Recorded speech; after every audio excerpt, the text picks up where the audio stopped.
سامعین، ایسی بہت سی شخصیات ہیں جو اپنی مثال آپ ہوا کرتی ہیں۔ انہی شخصیات میں راشد منہاس کا نام بھی ضرور لیا جائے گا۔ ایک کم عمر آدمی کا ملک کے لیے جان تک نچھاور کرنا بہت ہی حیرت انگیز داستان ہے۔ چنانچہ اس ویڈیو میں ان کی مکمل تاریخ آپ کو بتائی جائے گی۔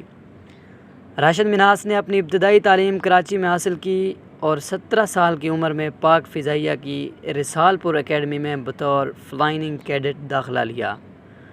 1971 میں راشد منہاس نے اکیڈمی سے جنرل ڈیوٹی پائلٹ کی حیثیت سے گریجویٹ کیا اور انہیں کراچی میں PAF 20 مسرور پر پوسٹ کیا گیا تاکہ لڑاکا پائلٹ کی تربیت حاصل کر سکیں۔ 20 اگست 1971 کو زیر تربیت پائلٹ کی حیثیت سے Rashid Minhas T-33 jet trainer کو اڑانے والے تھے جب Bengali pilot instructor flight lieutenant Matiur Rahman بھی ان کے ساتھ سوار ہوا۔ دوران پرواز مطیع الرحمان نے راشد منہاس کو سر پر ضرب لگا کر بے ہوش کیا اور پرواز کا کنٹرول سنبھال کر طیارے کا رخ ہندوستان کی جانب موڑ دیا۔ اس وقت جب ہندوستان کا فاصلہ 40 میل رہ گیا تھا، راشد منہاس کو ہوش آیا اور انہوں نے طیارے کا کنٹرول دوبارہ حاصل کرنے کی کوشش کی۔ اس میں ناکامی کے بعد نوجوان پائلٹ کے پاس اپنے طیارے کو ہندوستان لے جانے سے روکنے کا ایک ہی راستہ رہ گیا تھا اور انہوں نے ہندوستانی سرحد سے محض 32 دور طیارے کو گرا کر اپنی جان پاکستان کے لیے قربان کر دی۔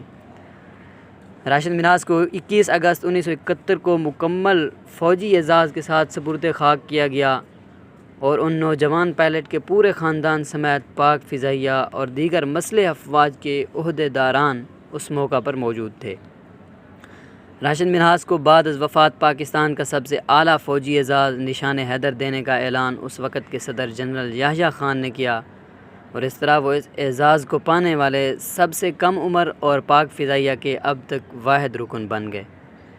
اپنے بیٹے کی شہادت پر راشد منہاس کے والد عبدالماجد منہاس نے یہ کہا، اگرچہ بیٹے کی وفات کا دکھ کبھی ختم نہ ہونے والا ہے، مگر مجھے اس بات پر فخر ہے کہ اس نے ایک نیک مقصد اور ملک و قوم کے وقار کے لیے اپنی جان قربان کی۔